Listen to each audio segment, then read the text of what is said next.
तो जेडीयू में मची भगदड़ के बीच पार्टी ने उम्मीदवारों के नाम का ऐलान कर दिया है। नीतीश कुमार ने लगभग 90% सांसदों को एक बार फिर से रिपीट किया है। गठबंधन के नए समीकरण के तहत पार्टी को 16 सीटें मिली हैं और इनमें जेडीयू ने 13 सीटों पर अपने पुराने कैंडिडेट रिपीट किए हैं। टिकट बांटने से पहले शुक्रवार को मुख्यमंत्री नीतीश कुमार ने अपने सभी सांसदों के साथ बैठक की। इसका मैसेज पहले ही दे दिया था। ऐसे में किन किन को जेडीयू ने 2024 लोकसभा चुनाव के लिए अपना उम्मीदवार बनाया, चलिए सिलसिलेवार तरीके से पहले उन्हें जान लेते हैं। जहानाबाद से चंद्रेश्वर चंद्रवंशी को टिकट दिया गया है, नालंदा से कौशलेंद्र हैं और मुंगेर से ललन सिंह। एक वक्त में जेडीयू की कमान ललन सिंह ही संभाल रहे थे। इस सबके बीच आगे बढ़े, भागलपुर से अजय कुमार मंडल हैं, बांका से गिरधारी यादव हैं और गोपालगंज से डॉक्टर आलोक सुमन। इसके आगे झंझारपुर से रामप्रीत मंडल हैं, कटिहार से दुलाल चंद गोस्वामी और मधेपुरा से दिनेश चंद्र यादव। पूर्णिया से संतोष कुशवाहा, सुपौल से दिलेश्वर कामत, वाल्मीकि नगर से हैं सुनील कुमार,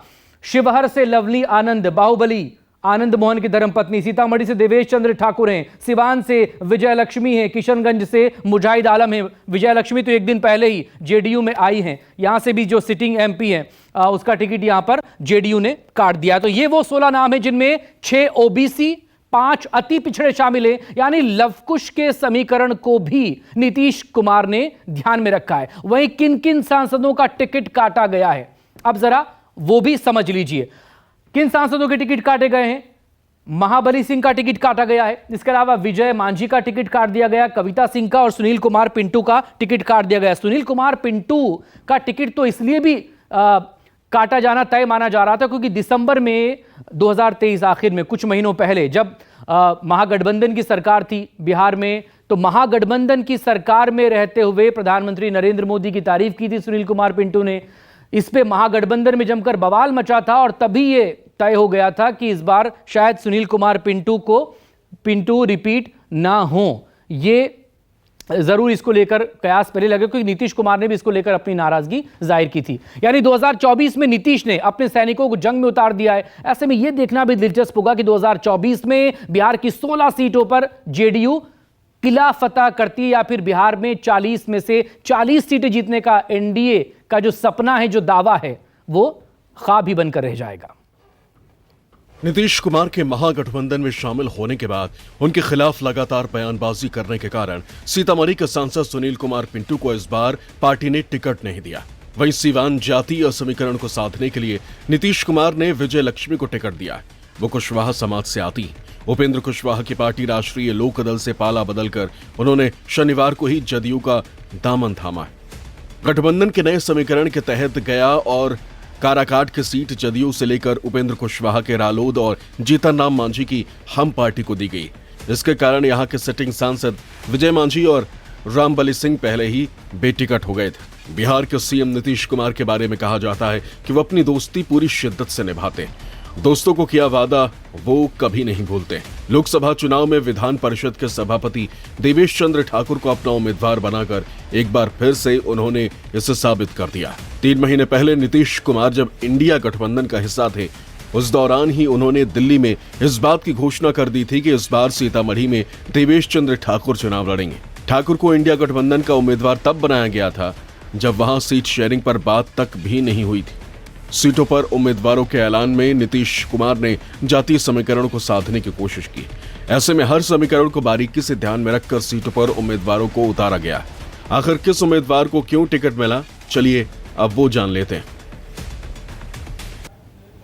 तो नीतीश कुमार ने भले 2024 में अपनी सेना को उतार दिया हो, लेकिन इसके पीछे कई सियासी गुणागणित करने के बाद ही आखिरकार यह फैसला हुआ है। जिन उम्मीदवारों पर पार्टी ने भरोसा जताया, आखिर उन्हें टिकट क्यों मिला है। एक के बाद एक जो बड़े चेहरे हैं जेडीयू के, इन 16 दावेदारों में, उन्हें जान लेते हैं। सबसे पहले बात करेंगे ललन सिंह की। जी ललन सिंह मुंगेर और बिहार की राजनीति में बड़ा नाम है। भूमिहार बाहुल सीट से सांसद चुने जाते हैं, भूमिहार जाति से आते हैं, चूंकि नीतीश कुमार के बेहद करीबी माने जाते हैं। और हाल ही में जब नीतीश कुमार ने वापस से बागडोर संभाली, उससे पहले ललन सिंह ही संभाल रहे थे जेडीयू को। इसके बाद चंद्रेश्वर चंद्रवंशी जहानाबाद से आते हैं, नीतीश कुमार के करीबी हैं, अति पिछड़ों के बड़े नेता हैं बिहार के और एनडीए के कोर वोटर्स में अच्छी खासी पकड़ रखते हैं। इसके अलावा गोपालगंज की बात कर लेते हैं क्योंकि डॉक्टर आलोक कुमार सुमन वहां से सदन में काफी एक्टिव रहे हैं डॉक्टर आलोक कुमार सुमन पार्टी नेतृत्व के करीबी माने जाते हैं, यानी कि नीतीश कुमार के उनकी दरअसल पसंद के तौर पर पहला नाम अगर कोई आता है तो डॉक्टर साहब का ही आता है। इसके अलावा अजय कुमार मंडल भागलपुर से उम्मीदवार बनाए गए हैं, सिटिंग सांसद हैं, गंगोता जाति से आते हैं और गंगोता जाति जीत हार ही इस सीट पर तय करती है। इसके अलावा दिनेश चंद्र यादव मधेपुरा से इन्हें उम्मीदवार बनाया गया है। यादव बाहुल सीट है मधेपुरा। एक जमाने में तो यादवों की जब लड़ाई हुआ करती थी, वो दौर जब याद की, जब एक तरफ लालू प्रसाद यादव हुआ करते थे, दूसरी तरफ शरद यादव हुआ करते थे। मधेपुरा सीट यादव बाहुल है, शरद यादव को हरा चुके हैं। ओबीसी वोटर्स में अच्छी खासी पकड़ इनकी यहां पर मानी जाती है। वाल्मीकि नगर से उम्मीदवार बनाए गए सुनील कुमार कुशवाहा, ये सिटिंग सांसद हैं, सिटिंग एमपी हैं और पार्टी नेतृत्व के बेहद करीबी माने जाते हैं, इसीलिए रिपीट हो पाए हैं।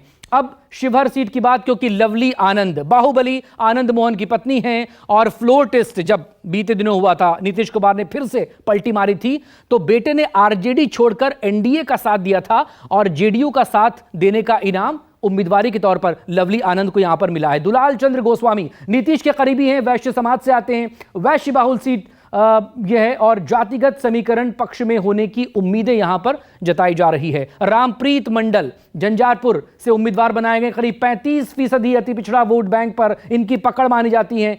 सभी जातियों में पकड़ है और जमीनी स्तर के नेताओं से अच्छा कोऑर्डिनेशन, अच्छा समन्वय दरअसल ये रखते हैं। तो इन तमाम वजहों को ध्यान में रखकर ही पार्टी ने इन चेहरों पर दाव लगाया है। ऐसे में 2024 में किसकी जीत होगी और किसकी हार, ये तो खैर आने वाला वक्त और नतीजे ही तय करेंगे। 4 जून को आएंगे।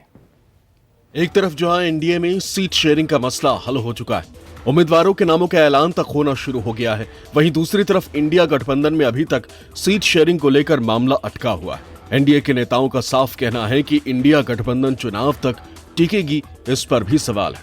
अगर इंडिया गठबंधन आज खड़ा है तो आप ही लोगों के बदौलत है। आपको मत फुटबॉल हो रहा है, देख नहीं रहे हैं? इंडिया गठबंधन में मत फुटबॉल हो रहा है। आप इंडिया गठबंधन के समर्थक हैं क्या?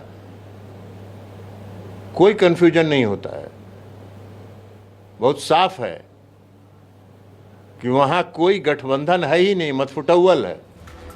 जेडीयू के बाहर होने के बाद महागठबंधन में लोकसभा चुनाव के सीट बंटवारे की नई चुनौती खड़ी हो गई। आरजेडी नेताओं ने कहा कि बिहार की 40 में से करीब दर्जन भर सीटों पर पुनर्समायोजन हो सकता है, क्योंकि पहले जेडीयू की 17 सीटों की मांगों को ध्यान में रखते हुए फॉर्मूला तैयार किया जा रहा था।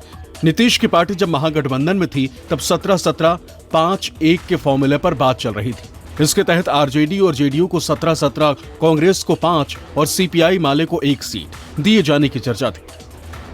वहीं नीतीश के महागठबंधन को छोड़ने के बाद से सीट शेयरिंग को लेकर फिर से एक नया खाका तैयार किया गया, जिसमें माना जा रहा है कि आरजेडी 28 सीटों पर चुनाव लड़ सकती है। वहीं कांग्रेस को 6 सीटें आरजेडी देने के मूड में है।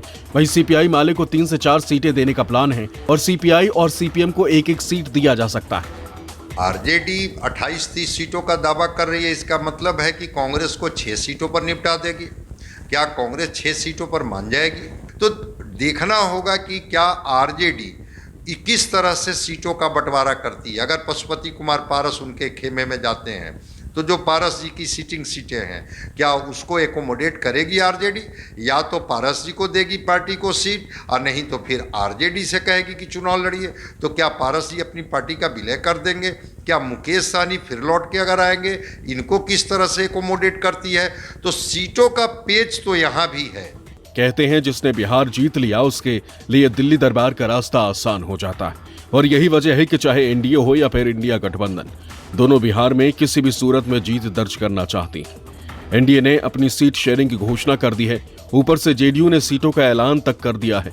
ऐसे में देखना दिलचस्प होगा कि 2024 के रण में किसके सिर सत्ता का ताज सजता है और किसे जनता नकारती है। पटना से सौरभ कुमार के साथ अमिताभ ओझा, न्यूज़ 24।